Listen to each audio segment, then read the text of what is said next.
Hello, YouTubers. The new Time Travel Jaime 88. I'm back with another DVD review, and today I'm going to review Time After Time.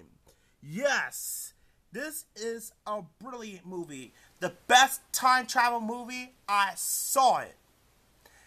I enjoyed this movie. This is Nicholas Meyer's first directing debut of this movie. It stars Malcolm McDowell, Mary Steenburgen, and David Warner. The film's set in the year 1893 in London. Particularly, the movie is based on the novel concerned by H.G. Wells. Yep, H.G. Wells.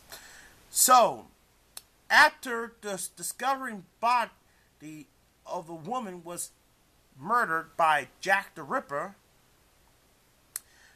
popular writer Herbert George Wells invite his friends over for dinner to talk about his brand new experiment, but can travel anywhere in time.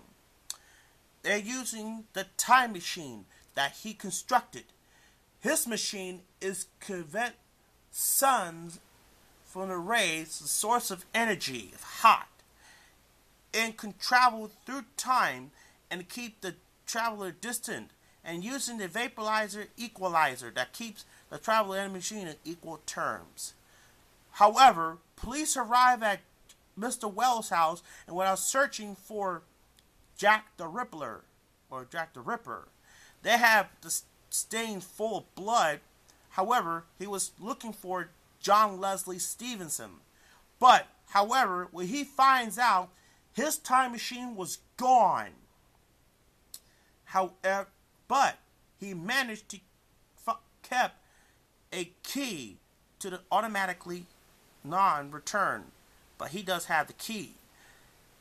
Suddenly, after that, the time machine automatically returned to 1893. So,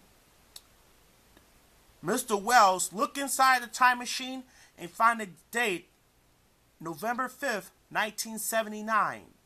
So, what he did is to hunt Mr. Rippler by the code name or John Leslie Stevenson, to track down to the year November 5th, 1979, end up in the San Francisco Museum.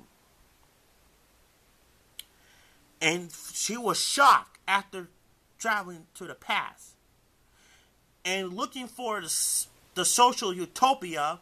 There is no utopia. There's chaos all over San Francisco. They find airplanes, automobiles, and a worldwide history warm of crime and bloodshed.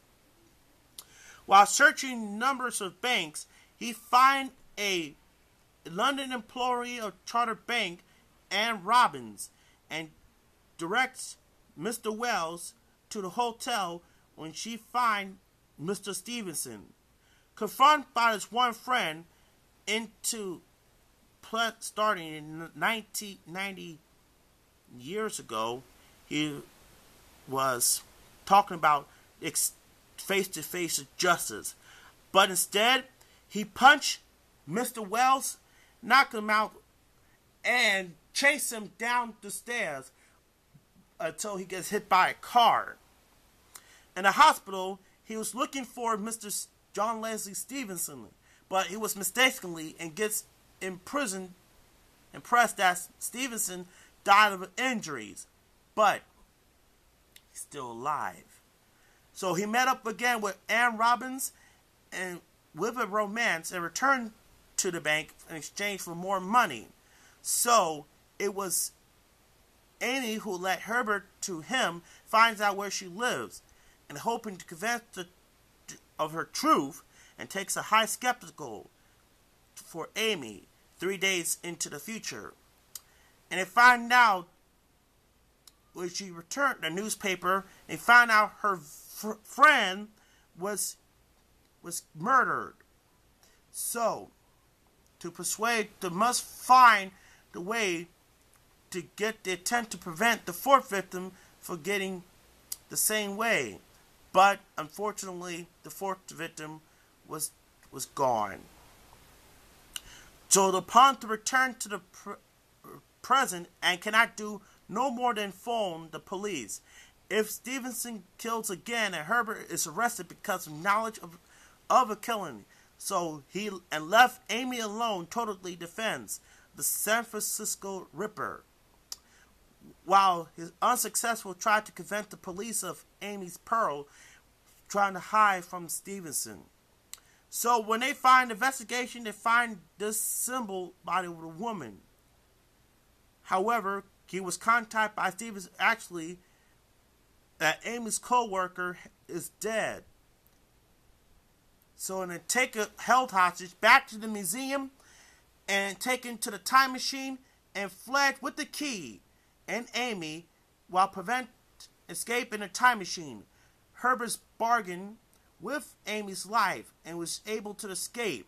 So as Stevenson starts up the time machine, he removed the vaporizing equalizer, and Stevenson not understand the removable component confirmed earlier that he sent him to oblivion. So he must choices to go back in time to 1893 alone. But Ann Robinson told him, don't leave. It's a good movie. So at the end, Amy joined him to the movie. Not to the movie, back to the time machine. Sorry. And changed the name to Susan B. Anthony. So at the end, they show the movie that the two later married. So, how I rate this movie, time after time, this is the most intriguing science fiction movies of all time, and one of the best sci-fi films of 1979. It has great special effects, fast-pacing, action-packed thrillers. So I give this movie a shot of 10 out of 10. This is a good movie. And the caption said, the wildest chase of the century. Let's take a look. Here's the spine. The back. Enormous width, terrific suspense, and 3 outstanding performances. Danny Prairie, guy for the film of Fanic. Yep, still pictures. Plus special features, commentary, plus theatrical trailer for the original 1979 film, and the 1960s and 2002 version of the Time Machine.